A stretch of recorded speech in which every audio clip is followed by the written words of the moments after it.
that we have gathered here today in this sacred place,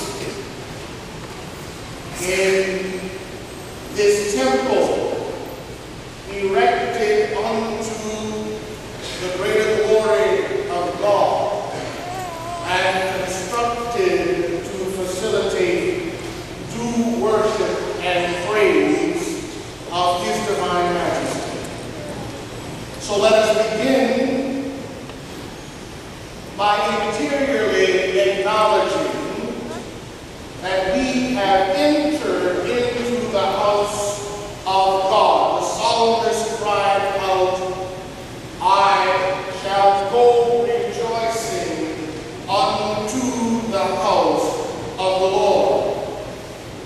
For it is a privilege granted to men to be welcomed by God into His own house. His house, not only because of the activity which takes place within, but in a unique and special way because of the presence of God in this place. In the Old Testament, in the temple in Jerusalem, God's presence was symbolically represented. Before the destruction of the temple, by the presence of the Ark of the Covenant and the sacred tablets. After the destruction of the temple, in a mysterious aura. But in the New Testament, the new covenant ratified not by the blood of sheep and goats, but in the new covenant, Mr. Christ. In the new covenant, ratified by the precious blood of Jesus Christ, the new covenant sealed by the sacrifice of Jesus on the cross, the new covenant whose sacrifice is represented to us each time we celebrate the Mass, when bread and wine are changed into His sacred body and blood, and men are invited to feast on the bread of angels. It is that sacrifice and that presence in the Holy Eucharist, the sacrament of the body and blood of Christ, always with us in the tabernacle and made present to us on the altar. It is the Eucharistic presence that makes this place sacred and the house of God.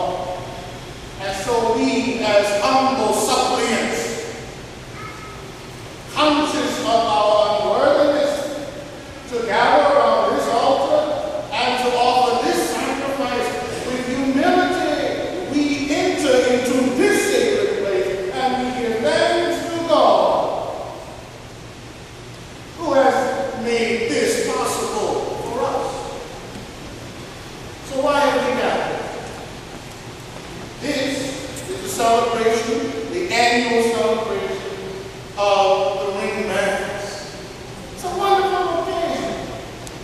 Young and well dressed, properly groomed, their parents, grandparents, siblings, family and friends have gathered with them to celebrate this milestone, the first official step in a series of steps that will ultimately lead to their graduation, to their commencement. It is a wonderful occasion, and as every St. Augustine student down through the years has eagerly anticipated that moment when he will join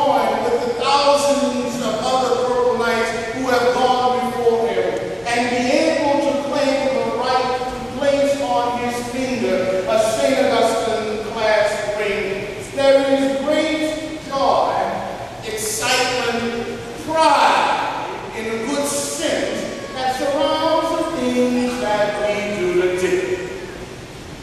Indeed, that's what we do. However, we could celebrate the distribution of rings in 1,000 different ways.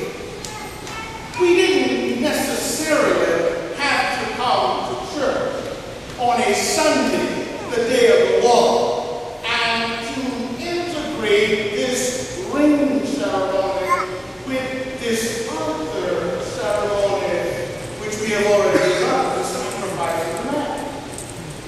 There is a reason that we have chosen to integrate these celebrations and to place the blessing and distribution of brass rings within the context of the Eucharist. Why?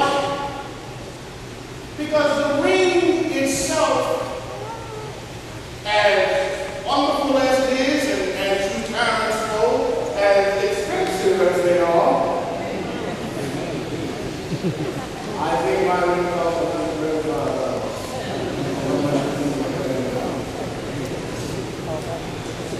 As wonderful as it is and as expensive as they are, rings are just a symbol. Now, symbols are important. Signs and symbols are all around. This crucifix is a symbol. It's a sign. The knife on the horse is a symbol. It is a sign. The interlocking S.A. is a symbol, a sign. All of those symbols and signs, and they're important of themselves. But symbols and signs only have value to the extent that they draw us closer to the reality they symbolize. There are many people who wear crucifixes on their necks, even as they engage in sin. And there are many who may don a St. Augustine hat, or even wear a St. Augustine ring, if within their hearts they have not truly understood what it means to be a knight, what it means to be a purple knight, what it means to be a student of St. Augustine who very soon wishes to enter into the ranks of an alumnus of St. Augustine High School. The symbol itself loses all its value. Believe it or not, there are men who started off the year just as you did, as students of St. Augustine who received the ring, but whose diploma is not colored with purple and gold.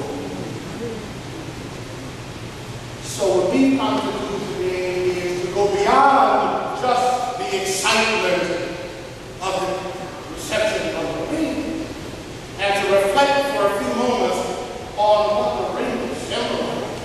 And because the purple knight is ultimately a man of faith, we have no better context in which to reflect than in this ultimate celebration of faith, the Eucharist, the Holy Mass, God's greatest gift, Jesus' gift to us of his own sacrifice and of his own ceremony.